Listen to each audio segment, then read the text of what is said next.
Interesting. Welcome back to the Today, Virginia Tech gets set for a road doubleheader as we start off in Lawrence, Kansas against the 2-0 Jayhawks in a game that means a little bit more around here. Then our first in-conference game of the year, we are headed to Louisville, facing off against one of the most exciting, young, and promising teams in the ACC with a quarterback who I think could be a first-round pick in a couple of years if all goes well.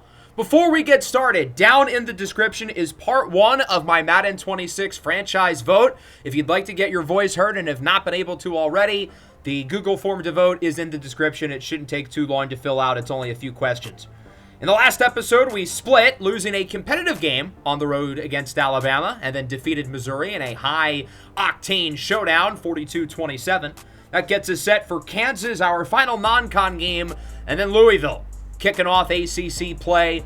And then week 6, our bye week, will be the recruiting special. That's the next episode. We'll be watching some highlights and film of many of our top recruiting targets. Through 3 weeks, I think there have been some positives. The biggest thing on offense is that we have avoided turnovers. Clyde Poole has not been picked off once. He's been effective on the ground, and he's been pretty good through the air. The design run game has certainly been slow, although Mark Armstrong had his best game a week ago against Missouri. John Trey Hickson's been really good, and Nazir Ishmael is starting to become a bigger piece of the game plan. The offensive line has been solid, although true freshman tackle Kingston Carter will be out the next couple of weeks with a torn labrum. So the sophomore, Emmanuel Fraboni, who started much of his freshman season at left tackle, will be getting a majority of the reps there. As for the defense, it hasn't necessarily been perfect or consistent. We definitely allowed a few too many big plays against Missouri, but there are some positives. Noah Singleton has been fantastic. Carmen Drake looks the part. He already has 3.5 sacks. Elihu Gold in the secondary has been really good. And then Colby Cook, I've been impressed with a lot as a freshman. Forced and recovered a huge fumble last week in the win against Missouri. We've had a lot of action across the nation as well. A lot of conference games are kicking off in many of the major conferences, and I'm excited to go over some of the most notable games over the upcoming weeks. So as we get set for our final non-conference game, we're facing off against a Kansas team who has changed a lot since we won the national championship with them on College Football 25. And obviously this game means a little bit more for Clyde Poole, being that, he played at Kansas. He started here for 3 years, was injured as a senior when Kansas ended up winning the national championship. But Kansas never gets to that point without Clyde Poole. Clyde walked, so the other guys could run. In this series, Kansas only won 2 games last year, but they've already met that total in their first 2 games this year, blowing out Washington in shocking fashion, maybe the most surprising upset of the entire season so far, and then taking care of business in their home opener against UTEP. This current Kansas team, only a 67 overall, looks nothing like the squad who we won a national championship with, but instead it's everyone's alter egos. Derry Frozen leads the way at quarterback. In the backfield, he's got a solid duo at running back with Carnell Screamer and Rye Heaven. At wide receiver, it'll be Alani Crime, Elliott Church, and John Ray Rones, with Hakeem Climbs at tight end. Other notable names include John Tavius Flanders, Adi Rohr. We've got Mafa V at the other edge spot, Deji Gucci at left tackle, and my favorite, Anton Lanteesca at kicker. I had a little too much fun giving those Kansas players their names. Even though the Jayhawks have not fared well in the simulation leading up to this series, they're already 2-0 this year with an average margin of victory of 25. These guys have played some great ball, and their win on the road against, at the time, number 10 Washington sent shockwaves across college football. So that'll bring out the Virginia Tech offense. Clyde Poole returns to the booth, but not as a Kansas Jayhawk.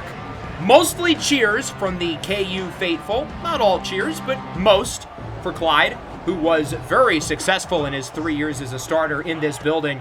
He started 18 games here and probably only lost 1 or 2 of them as he goes up the middle for his tight end, Brandon Marbury, the senior, with a quick gain, getting things started as he ends up getting around 25 yards on that play. Virginia Tech moving it well on their opening drive as it's 3rd down.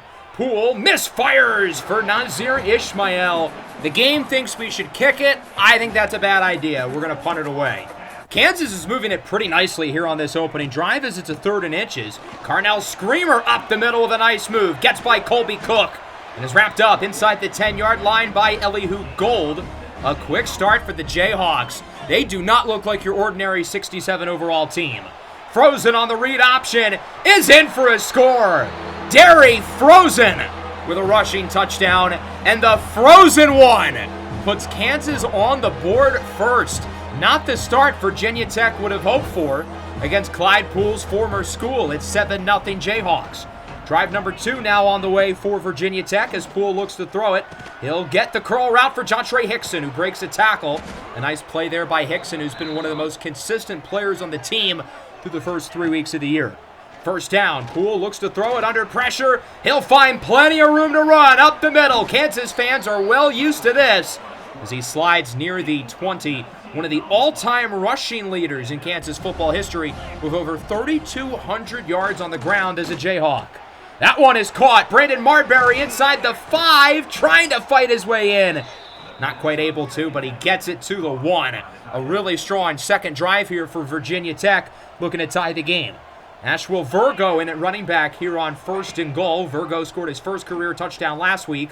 Poole on the read option, walks it in for a score, and this game is tied up. Clyde Poole, a rushing touchdown, just like old times. Virginia Tech ties it at 7. A few more boos for Clyde from the Kansas faithful now that we've got the game started. It's not so much fun when he's running on your team versus when he's running for your team. The Jayhawks get it back on offense. They're looking at a 3rd down and 1. It's a jet sweep. Alani Crime does not get it. Corbin Roll, the sophomore, brings him down. Roll is an intriguing player to me. 6'2", 250 pounds. He's a big linebacker. What you'll notice about our linebacking core is that these guys are large. Roll did not play a lot as a freshman, and he's seen limited reps so far as a sophomore, but he's done pretty good as a rotational guy, getting around 30-35% of the snaps defensively. As that'll wrap up the first quarter. We are tied at 7. Our offense started slow, but that last drive we looked really solid. Both teams averaging over 6 yards a play, very efficiently moving it down the field. Let's kick off the second quarter. Virginia Tech with the ball on offense, looking to take the lead as we open up with a big 3rd and 7. Poole off balance, it's caught! Nazir Ishmael high points the football using all of his 6'5" frame to come down with that.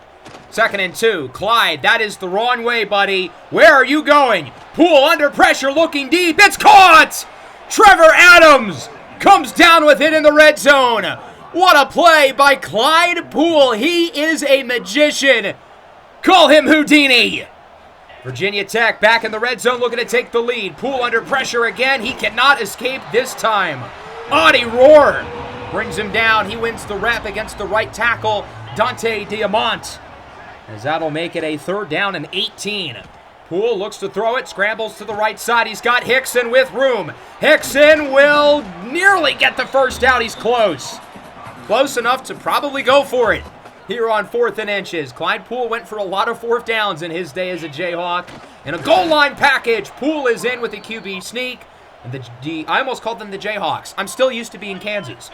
Virginia Tech keeps the drive going. 1st and goal. Poole to the right, under pressure. He gets sacked. Sometimes Clyde Poole doing a little too much works out, and sometimes, as you can see, it does not. 3rd and goal now, backed up at around the 13-yard line. Poole, end zone, touchdown! Jontre Hickson comes down with the score, and Virginia Tech takes the lead. Certainly an unconventional drive, a lot of big plays by Clyde Poole, a lot of bad plays by Clyde, but it ends up with a score, 14-7, 3rd and 1 for the Jayhawks. Screamer going backwards. Noah Singleton finishes off the hit, although it was Darius Penny who brought him down initially. Penny, a 3rd-year starter and team captain, is one of the leaders of our defense. He's just so instinctive. He knows how to find the football. A lot of tackles so far in just under 2.5 years as a starter. Had 3 interceptions as a sophomore. He's become easily one of the most important players for us on this side of the ball as Kansas has to punt it again. And our defense, after a slow start, is really settling in. Poole misfires on 3rd down, looking for Ishmael. That'll lead to a punt, and Kansas gets it back. Frozen pitches it on second down for Screamer with a nice move. Chased from behind by Justice Watkins, but not before getting the first down. Nearing the 2-minute mark here in the first half, Virginia Tech leads 14-7 as that one is hauled in for a big loss. TFL on the play by Azavius Haynes, the redshirt senior and the longest tenured player on the Virginia Tech roster. Following the 2-minute timeout, second down and 13 now for Kansas. Chosen looks to throw. I called him Chosen. I'm still not used to this. As that one is caught, Derry Frozen connects with Alani Crime. Number 1 finds number 2. Kansas is chewing clock. They do not want us to get the ball back as Carnell Screamer does not get much. Maybe a yard wrapped up by Jair Hill. And now they're going to use a timeout. Interesting clock management. I don't think it's a bad strategy. It just seems kind of strange to chew clock and then use the timeout.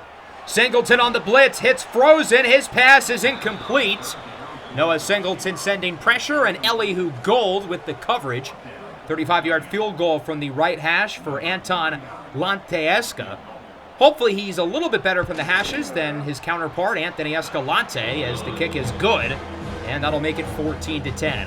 Virginia Tech will have a little bit of time, around 30 seconds, to try to move the ball down the field as we look at a 3rd down and 8. 19 seconds left in the first half for the Hokies. Poole flushes to the right side, looks to run with it. Does he get the first down here? They will not give it to him. We could be bold and go for it, but that would be really reckless. At our own 32, I'm just going to punt the ball. 3 seconds left for Kansas. Virginia Tech in full prevent defense. Frozen on the run. Intercepted! Justice Watkins picks it off, and that will wrap up the first half. Watkins, the true sophomore at safety. This is a guy who I'm really excited about. His ball skills are very natural. That was his first interception of the year, but he's had a few close ones, a couple of drops. I feel like if he improves his coverage, he could easily be one of the best players on this defense. 14-10 at the break. Virginia Tech leads it against the Jayhawks. It's been a really close game. Time of possession, yards per play, total yards, all very much even. Clyde Poole, 12 of 20, 137 yards with a passing and rushing touchdown in his return to Lawrence. Only 9 rushing yards on the ground, though, for Clyde. I mean, if there's any team who knows how to stop his legs, you'd think it'd be the team who practiced against him for 3 years. As for the Jayhawks, Derry Frozen, 10 of 13. He does, of course, have the interception, but he also has a rushing touchdown himself. Kansas starts with it here in the second half, 3rd and 4. Frozen, under pressure, trying to get rid of it, and he does throw it away. Pressure from the middle and the outside. A big 3-and-out for the Virginia Tech defense. I think we've done a good job running the ball in design run situations. Mark Armstrong averaging 6 yards a carry in the first half as Armstrong gets it and gets plowed to the ground. What a hit! Nothing going on Virginia Tech's opening drive of the second half as Kansas gets it back. 3rd and 15. Frozen steps up under pressure, and he is sacked. The true freshman, Royland Mathis. This guy is a stud. Brings him down. Outside of the Alabama game, Mathis has made an impact every game we've played this year. This kid is really good. Armstrong fumbles the ball. Picked up by the Jayhawks. A massive turnover as Mark Armstrong fumbles it for the second time this season. We've had a couple fumbles as a team so far, but we haven't lost any yet. That's our first actual turnover of the entire season. It took 3.5 weeks. Emmanuel Agba, where have I seen that name before, is the one with the force and the recovery. Looking at that replay, I did think it was a fumble, but I honestly think it's close enough to throw the challenge flag. Why not get another look at it? Right there, he's not down. That is not a fumble. Coach Cornell Teamer Sr. is 1 for 1 on challenges as the Virginia Tech head coach. Are the Kansas fans supposed to cheer for Coach Teamer Sr.? Because on one hand, his son is the greatest player in Kansas football history, but that's his son. That's not him. 3rd down, Poole keeps it on the read option, and he is going backwards. Adi Rohr brings him down. So we challenged the no fumble just to punt it away? As Kansas gets it back, not much offense so far in the 3rd. Here is Screamer going backwards. The best in the world brings him down. Living up to his name so far this year, he has been a tackle for loss machine. I think he's at 8 or 9 this year. Good catch, even better tackle. Noah Singleton prevents the receiver from getting the first down. Looked like he was easily going to get it, too, but Singleton comes flying in like a freight train. Virginia Tech back with it, an RPO for Brandon Marbury inside the 30. Sometimes the best throw you can make is the check down and let your receiver make the play after the catch. Poole keeps it on the option, gets a nice block from Hickson, runs around the defender, and he is in for a score. Clyde Poole, his second rushing touchdown of the game, and Virginia Tech adds to the lead. It's 21-10. During his time at Kansas, Poole was at his best, scrambling around on design passing plays. But one of the things we've changed with him is we're running more option plays because he's going to have a harder time improvising, I feel like, in the NFL. And if he's going to get his legs going as a pro, I think he needs to do it as an option-style quarterback. 21-10. Frozen is hit hard. Carmen Drake and Azavius Haynes are each in the backfield with half a sack. Carmen Drake has been a game wrecker off the edge so far this year, and the more I watch him play, the more I think we're not going to keep him around next year because he's either going to go to the NFL, which I think is most likely, or potentially a bigger school through the transfer portal. On third down, Screamer gets the ball, and he is thrown down by Noah Singleton. This guy might be the best tackler in the entire country. I mean, he does not miss. Kansas on to punt it, nearly blocked. There is a flag. Uh-oh, it looked like someone ran into the kicker, and that will likely lead to an automatic first down. The freshman safety, Mario Berkovici, cannot do that, buddy. An automatic first down for the Jayhawks. A killer penalty by one of our young guys in the secondary. 2nd and 4 for Kansas, getting a second chance on this possession as Frozen looks to throw it. Dances around, he's going to scramble for it, gets the first down. He does not want to get hit by Noah Singleton. And to be honest, I don't really blame him. Possibly the final play of the third quarter, an RPO, delayed handoff for Screamer, and he does not get much. Jair Hill with the stop. Kansas with a big fourth down decision to make as we go into the fourth quarter. 21-10. Virginia Tech appears to be in control, but this game is far from over. I would go for it. If not go for it, I would punt it. But instead, they're going to kick. This is a long field goal. Lante Esca from 55. He drills it! I apologize. I was not familiar with your game. I don't think Anthony Escalante in his 4 years as our kicker ever made one for 55 plus. Yet this guy just did it here in this one game. 21-13. It's a one-score ball game again. Poole up the middle. Big first down. Nazir Ismail. He's had some nice catches today. Virginia Tech is in field goal range. I'm sure we'd love a little more than 3, though. Poole on the run. He's going to keep it himself with a good block by Hickson, and he is inside the 10. Jontre Hickson is a really, really good blocker, and especially for a projected late-round wide receiver, NFL teams are going to notice that. Wide open room. Cabrera walks it in for a score, and Virginia Tech adds to the lead. First career touchdown run for the true freshman Esteban Cabrera, and the Hokies are up by 15. Through 4 games, it has not been the start we would have hoped for Esteban Cabrera. We've seen true freshman running backs like Cornell Teamer and Ty Lord burst onto the scene, and unfortunately that has not been the case yet with Cabrera, but I think he's starting to settle in a little bit. Just got his first career touchdown today as it's 28-13 with a little under 6 minutes to go for the Jayhawks. They certainly need a lot to go their way at this point. Frozen hit as he throws, broken up. It'll lead to another fourth down, and at this point in the game, if you're Kansas, I feel like you got to go for it. 4th and 8, the Jayhawk offense will stay on the field. They are going to go for it here on 4th down and 8. Frozen looks to throw it, has time, looking deep, one-on-one coverage, broken up. Jair Hill wins the rep against Alani Crime. Kansas in the red zone looking to ice it for good. 1st and goal, Poole looking short, it's Tevison Jackson, the backup tight end who scores his first career touchdown, and he appears to ice it for the Hokies as it's 35-13. Jackson, the South Alabama transfer, finally gets that long-awaited first career touchdown as a redshirt junior, and Kansas now trails by 22. Carmen Drake in the backfield, another sack. Jensen Diglio, the other edge rusher, a little bit banged up. But another great play there by Drake, winning the rep against the left tackle, Deji Gucci, who's a good player. He is the star icon under his name, and he has really struggled today against Drake. Second and very long, it's caught. John Ray Rones with the first down past the 50. One of Kansas's more successful offensive plays at the second half. Granted, there haven't been many to pick from. Under 3 minutes to go. That one is fumbled. It's Royland Mathis with the strip sack. Kansas recovers 2 sacks today for Mathis. What a player this kid is. Now on third down, Frozen looking deep for the heavens. It is incomplete.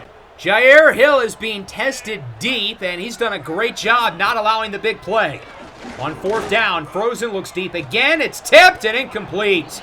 Elihu Gold with the stop, and Virginia Tech takes care of business. They will wrap up the non-conference slate with a record of 3-1. Clyde Poole shaking hands with some of his former coaches as he wins the player of the game against his old team with 4 all-purpose touchdowns. Certainly a game to remember for Clyde Poole in his final collegiate game in Lawrence, Kansas. He's won a lot in this building, and he adds one more, but in a different uniform. A good win here for Virginia Tech, 35-13, although the game was fairly competitive for a while. We just kind of ran away with it in the fourth quarter. Kansas had a few failed fourth downs, and going 3 for 13 on third down, you're not going to win many games like that. Overall, though, a very solid team win. I thought the offense was pretty good. I thought the defense was pretty good. Not a lot to complain about. 19-32. Poole had some misses. His accuracy has been spotty through 4 games. But he's making good decisions. He's not turning the ball over. He still has not thrown a pick all year. Had his least successful game as a runner, but Mark Armstrong was efficient. Cabrera had a good game. I don't know when Royland Mathis would have had that run. Very balanced approach through the air, as has been the case throughout the year, although Marbury really stole the show. He had 74 yards. Defensively, we allowed a touchdown on the opening drive and did not let them find the end zone after. 14 tackles for Singleton, 2 sacks for Mathis, 1.5 for Drake. Those 3 guys have all been phenomenal this year. They were all great again today. Drake and Singleton were expected, but the year that Royland Mathis has had as a true freshman is so exciting. Derry Frozen was okay. He wasn't horrible, but he wasn't good either. Through the air, Alani Crime led the way with 72 yards, and then the defense really wasn't that bad for Kansas. Adi Rohr had a good game. He certainly won his matchup with Dante Diamont. Let's go through some games across the country. Number 13, Michigan faces off against the NC State Wolfpack. NC State has been a very pleasant surprise this year. They have really impressed me. Their quarterback, Micah Humble, is good. But this is their biggest test yet against the Wolverines. NC State made it a game, but a 5-touchdown performance from true freshman running back Tayshaun Treater would lead Michigan to the win. And I thought our true freshman, Royland Mathis, was good. Michigan moves up to number 9. Very strong game from Elijah Pyle, the quarterback, completing 75% of his throws. And then Tayshaun Treater. This guy's going to be really good, although he already is really good. Who am I kidding? Micah Humble had another pretty solid game through the air. I don't know what to make of him as an NFL prospect because he checks off all the boxes except for the fact that he's 5'10". SMU coming off a nice win against LSU last week, looking for another SEC victory, facing off against the Hogs. I predicted SMU's upset last week. I think they're going to get the upset again, and sure enough, I ended up being correct again. Tyree Wells is playing better than any quarterback in the country pretty much right now as he connects with P.J. McCarley in the end zone, 42-17. The Mustangs taking care of business, outscoring Arkansas 35-3 in the final 3 quarters. Jerobold Hannock was okay for the Hogs, but he was outplayed by Tyree Wells, the transfer from Colorado. This guy is really impressive. 422 yards and 5 passing touchdowns for Wells. Jonas Judino was pretty solid, while Travis Faust ended up with 100 yards. Next up, we're headed to the SIP. Texas is unranked, but they are knocking on the door. This ended up being the game of the week. We had 100 combined points, but ultimately a late push from the Longhorns ended up being enough to get the upset. What a catch here by the tight end, Deron Price. Really strong game from quarterback Bryce Carver. 51-49 your final. Texas with the win over Ole Miss. Zarius Stone played well. The more I watch him, the more I think he's going to be a high NFL pick. Cedric Carter, George Garcia, and Matt Rayburn, all very good for Ole Miss. But Bryce Carver with 4 touchdowns. Sal Santucci has had a really good season as the running back for Texas. Savon Smith, true freshman, nearly 100 yards as well. And then through the air, very balanced for the Longhorns, who are ranked for the first time this year. Pitt and Louisville, 2 teams who we're going to play against this year. We've got Pitt in a few weeks, and we've got Louisville in about 5 minutes. Pitt is currently ranked, but that would change after this one. The redshirt freshman quarterback, Judah Hudson, with the best game of his career so far, connecting on a laser down the field. Louisville, 3-1, ranked number 22, going into their matchup with us next week. Really, really good game from Judah Hudson. This kid is a superb talent. 300 yards and 4 touchdowns. He's got as good of physical tools as any quarterback in the country, and if he gets more consistent, I think he'll be a first-round pick. As for Pitt, Jaquarian Spencer's been really disappointing this year. He only threw 2 interceptions all season last year. Now he has multiple multi-interception games this season as Pitt falls to 1-2. The Arizona Wildcats have quietly been creeping up the rankings, undefeated so far against an Oklahoma State team who was my preseason pick to win the Big 12, although they are coming off a bad loss last week, but they made up for it today. Running back Xavier Powell, in my opinion, the best back in the country, had a great game for the Cowboys as they avoid the upset against Arizona, 31-21. Oklahoma State back up to number 19. Kenny Gardner only completed 47% of his throws in this one for the Wildcats. As for Oklahoma State, one of the most talented offenses in the country, although quarterback Jonathan Diaz has not gotten off to that good of a start this year. They ran all over the Cats. Powell had 110 yards and 2 touchdowns, while Mekhi Beach had 126 through the air. Florida's ranked number 12. They've got a true freshman at quarterback and running back. They've won their games so far, but Vanderbilt ended up coming into the swamp and pulling off the upset with a solid performance from junior quarterback Jimothy Fontaine, leading to the win for the Commodores as they upset Florida 28-14 with an impressive finish in the fourth quarter. True freshman Mayer Stokes did not have a great game for Florida, and the standout running back Malachi Dunham, who's had a really good year, only got the ball twice. I don't know why. That does not make a lot of sense. As for Vanderbilt, it was not the most efficient game for Fontaine, but he did throw for 3 touchdowns. They ran the ball pretty well too. Fontaine had another score on the ground. And we will wrap things up in East Lansing. Penn State, number 7, with a night game against the Spartans of Michigan State. Michigan State's played some good football this year, but this is certainly their first big test, and they would pass it with flying colors, blowing out the Nittany Lions 45-24. Dominant win for Michigan State. This game never really was all that close. Cornell Schoth, the senior, with 4 touchdowns for Michigan State through the air. Trent Alba added 1 on the ground. Ryan Rodgers with 161 yards and 2 scores. I felt like Penn State was overranked going into the year. They had that early win against LSU, but LSU has also proven to be overranked. As we take a look at some other scores across the country, USC climbs up to number 12. They were unranked going into the year. I said they should be, and, well, I was right. The Trojans are off to a very strong start. They are now 3-0. Ohio State with another squeaker, 31-25. The Buckeyes have not impressed me at all so far this year. A lot of close wins for them. Clemson blows out Florida State, 48-24. Tennessee over LSU. Notre Dame takes care of our rivals Virginia, while Texas Tech shuts out Utah. Another good week for the ACC, especially with SMU blowing out Arkansas and NC State giving Michigan a run for their money. San Diego State beats North Carolina. I wouldn't be too worried about that if I was the Tar Heels. I think San Diego State's really good. They've got a strong defense and a receiver by the name of Satius Moore, who leads college football in receiving through the first part of the year. UConn beats Auburn by how much? 40-7? Yikes! Not looking too sharp for Puma Whitlock Jr.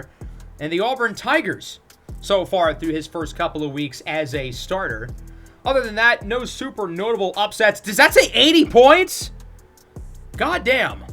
I've been saying it throughout the year. Someone is going to score 100 in this series. I don't know when it's going to happen, but it's going to happen. Toledo, the closest so far with an 80 piece. As we take a look at our poll, no movement inside the top 6. A lot of teams getting votes. We are not one of them. I think with a win this week, we certainly would be getting votes. A ranked in-conference road win Trevor Yancey and Nathan Dawsey, the players of the week. Dawsey won it a couple of weeks ago. And, of course, we will get to see him in just a few minutes with this Louisville team. Kieran Riddle has taken the lead for the Heisman watch, with Bryce Carver, the Texas quarterback, now on the list. Only QBs in the top 5 currently, as that gets us set for definitely our biggest game of the year so far, kicking off ACC play against the 3-1, number 22 ranked Louisville Cardinals. Like us, Louisville played against one of the top teams in the country, that being number 4 Georgia. They ended up losing that game pretty handedly. It says it was a home game, but it was in Atlanta. It wasn't really a home game. Since then, their offense has played quite well, averaging nearly 42 points per game, although we've got a strong defense, some future pros, guys like Noah Singleton and Carmen Drake. We're one of the few teams in the ACC who has not played a game yet in conference. Louisville already has played 2. They beat Syracuse and they beat Pitt, so they're playing really well in the ACC so far. We're going to take a closer look at Judah Hudson during this game, but as I said earlier, his physical tools are really exciting. 6'4", 220, he's fast, he's got a cannon of an arm. If the accuracy improves, he's going to be a high pick in the NFL. True freshman running back Josiah Reddick is out. He will not play. Jameel Angerer will be the starter. And then Nathan Dawsey leads the way defensively. We'll take a close look at him with one of our cameos in today's game, as well as we go into the formerly named Papa John's Stadium. Did they change the name of the stadium because the Papa John's guy was racist? I mean, obviously that's a good reason, but like, really, really good food. Papa John's, if you're watching, hit me up for a sponsorship. Hell, I would do it for free. You don't even have to pay me. As Virginia Tech will start with the football, our first conference game of the year with a really tough ACC slate. Poole on the run. It's caught by Ishmael, who throws Dawsey off his back and gets it to around the 50. That's an All-American corner who's going to be a top 100 pick in the NFL draft, and Nasir Ishmael just threw him off like he was a child. Now looking at a 3rd and 5. Handoff up the middle. Mark Armstrong does not get it, but he's close. Close enough to go for it. Here on 4th and 1, it's an RPO. Cabrera keeps it, and Esteban Cabrera gets the first down, keeping the chains moving for the Hokies. Another 3rd down now, 3rd and 4 for Virginia Tech. Armstrong back in the game at running back. Poole looks to throw it under pressure, and that one is over the head of Ishmael. So Louisville is able to get the stop, and after all that, we're going to have to settle for a field goal. 37-yarder for Ashton Lemon. We have not called his number a lot. First attempted field goal since week 1 against JMU, as the kick is good. All of our scores over the last 3 games have been touchdowns. No field goals. That is until now, as it's 3-0. Here's our first look at the Louisville offense. 3rd down and 4. Angerer, the running back, in motion. Judah Hudson under pressure. He is sacked. Jeronimo Rodriguez brings him down, and that will wrap up the opening drive for Louisville as a 3-and-out. Rodriguez has certainly been overshadowed by Royland Mathis, who's been one of the best players on our defense so far. But in limited opportunity, I think Rodriguez has been pretty solid. We got him in the transfer portal this offseason from the University of Wisconsin. I like him as a designated pass rusher. I would feel more comfortable having him on the field regularly if he was a better run defender, but he's been good as a pass rusher. That's his 2nd sack of the year, 3rd of his career. Not a bad start for the Hokies with a score on offense and a 3-and-out defensively. Poole thrown down to the ground on the read option. He's going to feel that one tomorrow. A big hit from the Louisville defense. That's Cedric John. Poole scrambles around. That one is broken up for Trevor Adams. Nathan Dawsey got a hand on it. That'll lead to a punt, and Louisville gets it back.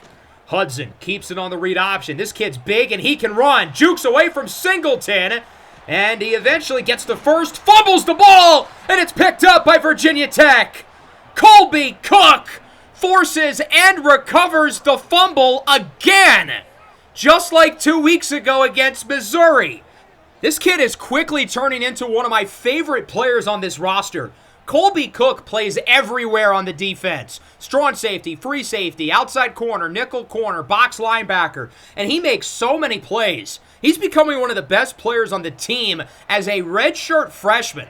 We might have this kid for 4 years. He is awesome. Poole lassoed to the ground, a play-action sack from Jeff Bolton, who read the play perfectly. Now looking at a 3rd and 3. Armstrong up the middle, plenty of room with a 1st and more nearing the 30. Slow start to the year for Armstrong, but he has really settled in, and the run blocking has gotten better. Poole throws it up. Adams launches Dawsey to the ground, and he's in for a touchdown. Trevor Adams just raw-dogged the All-American corner, and Virginia Tech adds to the lead. It's 10-0. What a play by Trevor Adams. High points the football. He's not the biggest kid in the world, 5'10", maybe 5'11". Mosses Dawsey and shrugs him to the floor. Two-time ACC Defensive Player of the Week has gotten punked twice in the first quarter. Clyde Poole is targeting him, and it's working, as Jaleel Angerer is out of bounds for a gain of around 15 yards. Louisville has not run the ball well this year, particularly with the freshman Reddick, and now that he's out, I'm curious to see if they play better.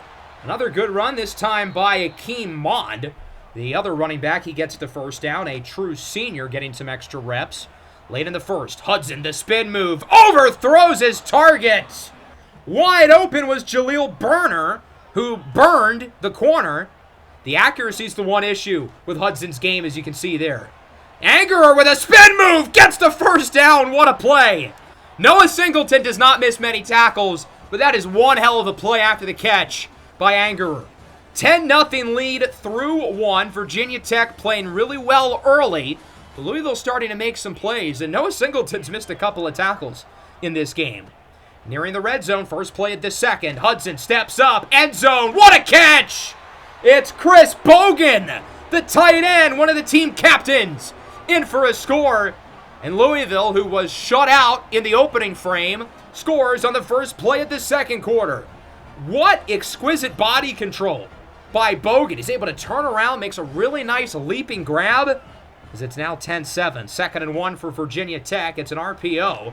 It's Hickson with the first down nearing the 50-yard line. A nice grab by John Trey Hickson, keeping the chains moving. Clyde Poole over 100 completions and over 1,000 yards through the air on the year now. 3rd and 7 for Tech. Poole looks to throw it. Short pass is caught. It's Tevison Jackson who does not get the first down. That'll lead to an interesting 4th and 3. We're in enemy territory. Why not?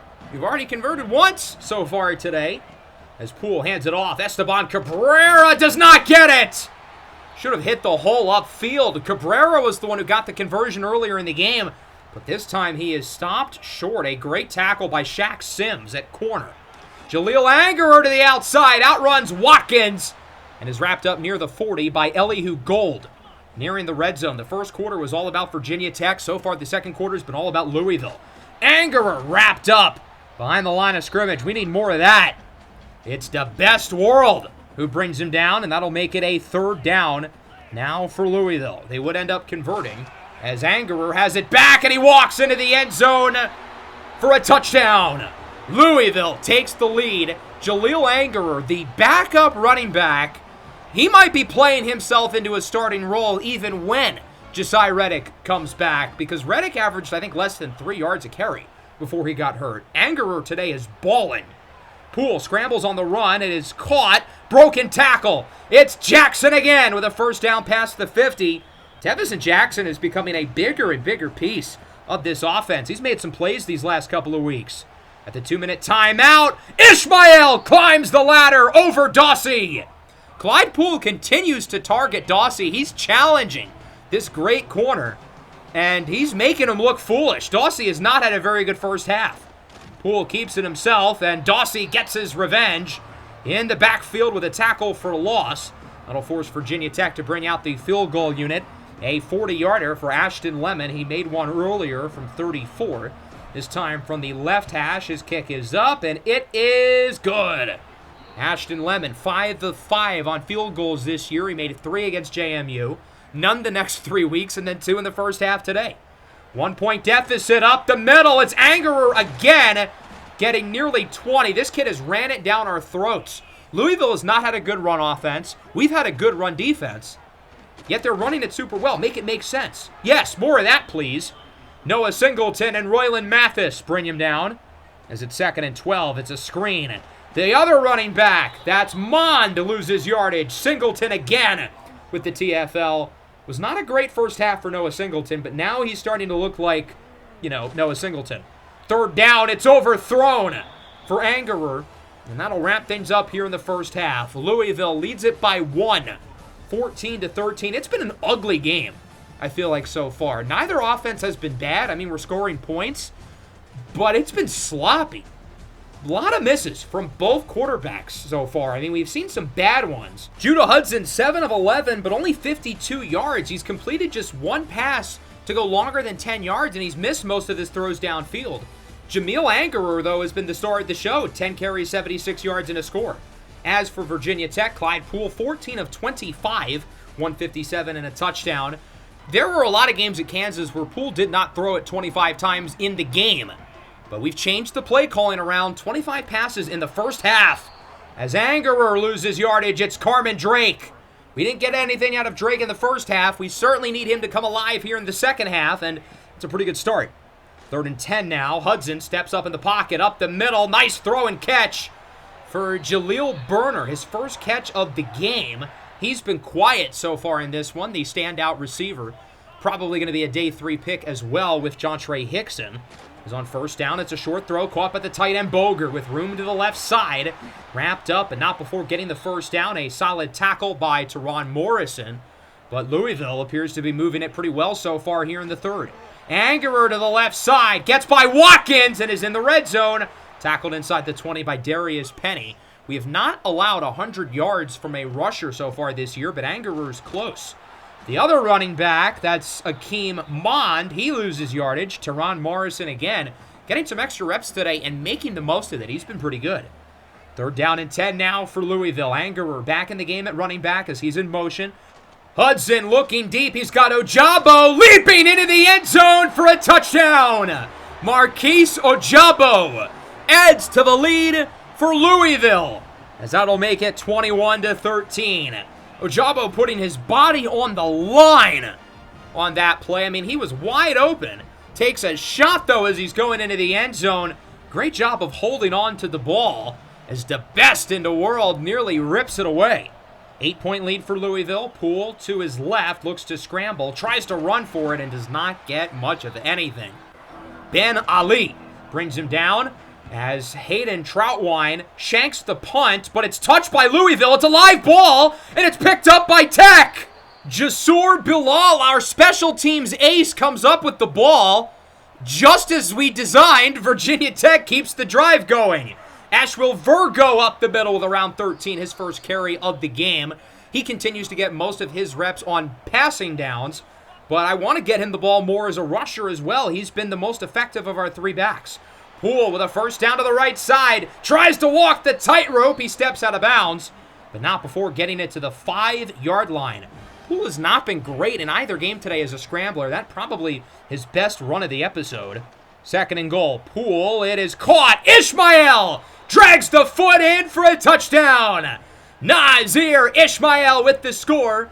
We are going to go for 2. Look to tie the game as we're currently trailing 21-19. Poole is joined by multiple backs in the game. That's Cabrera to his left, the fullback Major League to his right, as Poole scrambles to the right, on the run, looking for Ishmael, who does not come down with it. Broken away, Virginia Tech still trailing by 2, but we'll take it. We were supposed to punt that drive, and we ended up miraculously getting it back and getting 6. Here's Hudson, steps up, breaks off at the sack from Rodriguez, and he's able to get the first down past the 40. Nearing midfield now, looking at a 3rd and 1. 3.5 to go in the first half for the Cardinals with the tight end Bogan in motion. He's had a good game. It is a handoff. Angerer with a first down. Breaks the tackle from Jair Hill. Breaks another one. And is eventually wrapped up by Samson Abbott. 13 carries, 102 yards for Angerer, continuing his great performance. Up the middle, this is Akeem Mond. Breaking tackles into the red zone. It's not just Angerer. Mond's had a good game as a runner. Hudson's had a good game as a runner. Our run defense has been pitiful this afternoon.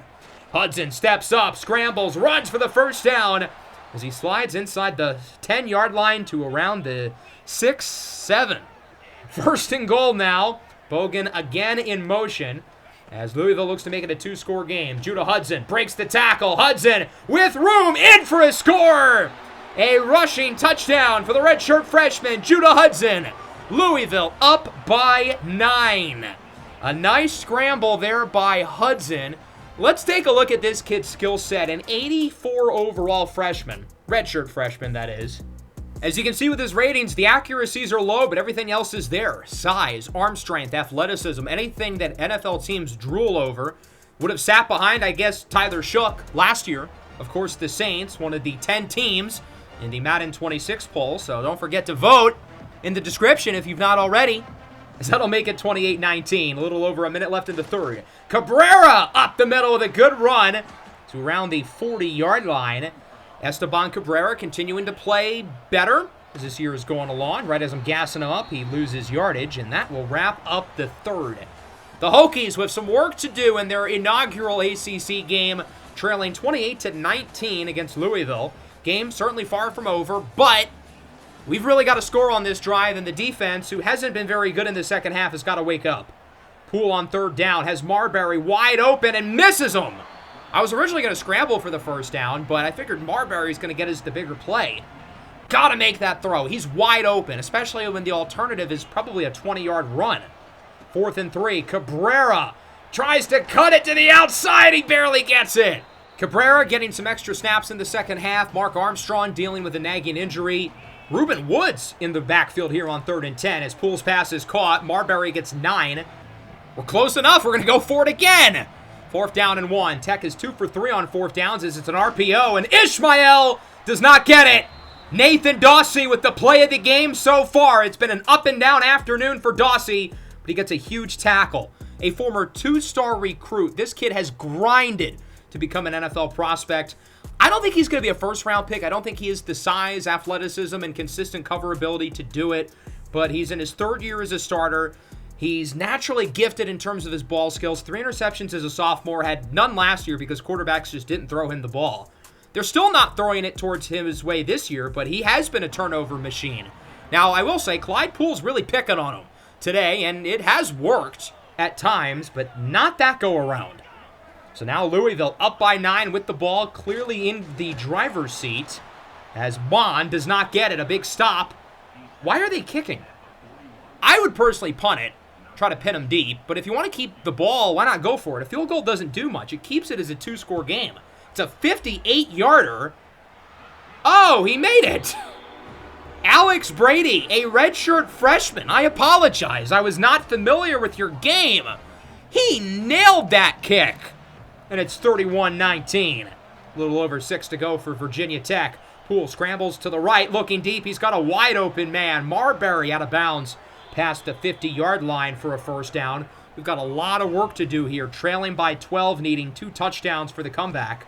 As Poole is sacked, play action does not work, and he took a big hit on that play. He's going to tough it out, though. It's James Reddick with the sack. 3rd down, Poole scrambles, looks to run with it, gets a good block from Marbury. Solid run for Clyde, making it a 4th down and 4. Even through injury, choosing to run it there, as Tech goes for it for a 5th time today, and it is incomplete.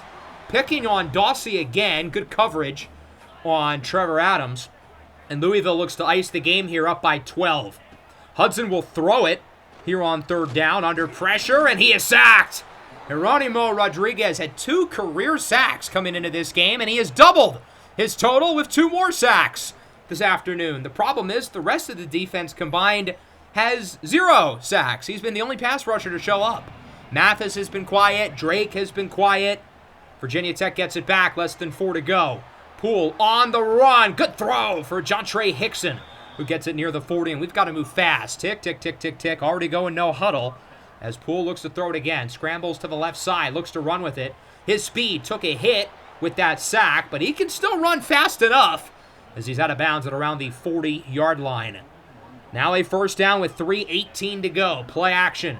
Poole tries to evade the pressure. He cannot. Another sack for Louisville. 2nd of the game for Jeff Bolton. 3rd down and 28 following an intentional grounding penalty, as that one is broken up, looking for, I believe, Virgo.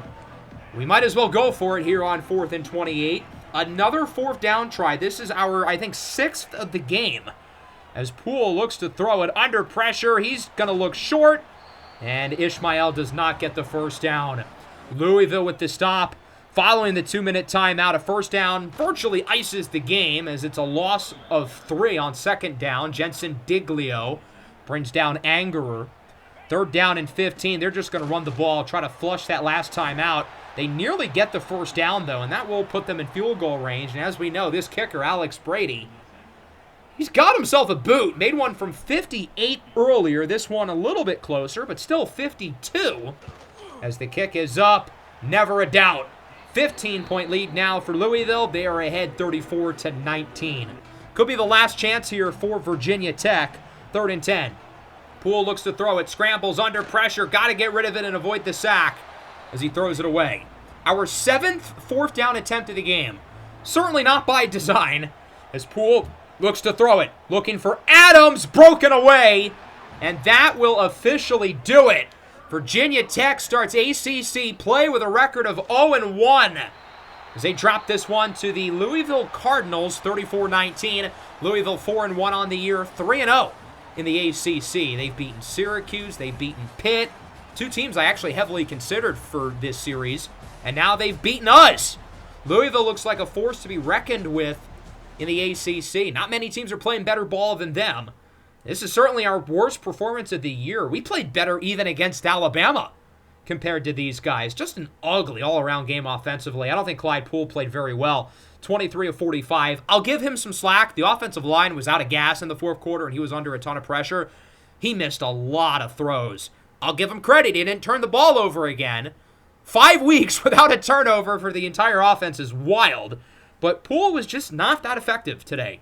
As I've been saying, I want to get Ashwell Virgo the ball more. He's just not on the field enough on rushing downs, but I promise we are going to change that after the bye week. He's taking some of Cabrera's touches. Defensively, Geronimo Rodriguez was good. Colby Cook had the forced and recovered fumble, and that's really about it for the positives. Judah Hudson was solid. I was most impressed with him as a runner. And then Jamil Angerer, the best player on the field. He ran for 150 yards. And then defensively, the story of the game was Nathan Dawsey. He got picked on and really struggled in the first half, but had a very good second half. Let's look at some scores across the country. Clemson, number 10 against number 13 SMU. The Mustangs with back-to-back upsets. Will third time be the charm? Yes. Yes, it will. SMU keeps the train rolling. Number 1 ranked Clemson going into the preseason is now unranked. 31-41. SMU, number 8. SMU looks like a top 2 team in the ACC, to them in Miami. Nick Eberle had his worst game of the year, although I don't think he's to blame for Clemson's 2-3 record. Their defense has been really mediocre. And then Tyree Wells, first in all of college football in passing yards. He's awesome. He's really, really good. He looks like an NFL player. Oregon heads to Northwestern facing off against the Wildcats. We haven't talked a lot about the Ducks yet this year. They are undefeated. They haven't played great, and that vulnerability showed up in this game. Ended up going into overtime, but Northwestern would pull off the upset with a game-winning touchdown to win it in overtime, 33-30 against the Oregon Ducks, who drop all the way to number 21. Bailey Travers with a good game through the air and on the ground for Northwestern. George Mahoney was the one who caught the game-winning score. As for Oregon, Luca Resende hasn't been all that impressive so far this year. Busy game, though, for the freshman running back Jacob Meadows. We have not talked about Arizona State at all, but they very quietly are playing some great football, ranked number 8. They were not that impressive, I will say, in this game against Utah, but they ended up getting the win again, moving up to number 6 in the poll with this touchdown run by quarterback Tempe Chesney, who's one of the higher-rated quarterbacks across the country. Not a name we've mentioned yet this year, and he didn't throw the ball very well in this game. Only completed 53% of his passes for 155 yards, but he did scramble for 2 scores, and I think he's a name to watch out for this year's NFL Draft. Luis Gallegos, yikes, 3 interceptions for the Utah QB. Texas and Alabama, a heavyweight clash in the SEC. The Crimson Tide ranked number 7 with current Heisman front-running quarterback and former Virginia Tech Hokie Kieran Riddle facing off against a red-hot Texas team who would continue their strong start. Redshirt senior running back Sal Santucci has been the heart and soul of the team. He's top 5 in college football in rushing. I don't think Santucci's going to be that high of the pick. I think he lacks the physicals to be a great NFL running back, but he has had a phenomenal season. Kieran Riddle did play well, though. Kieran Riddle's had a phenomenal year. I think he's playing himself into the first round. He has been excellent this season.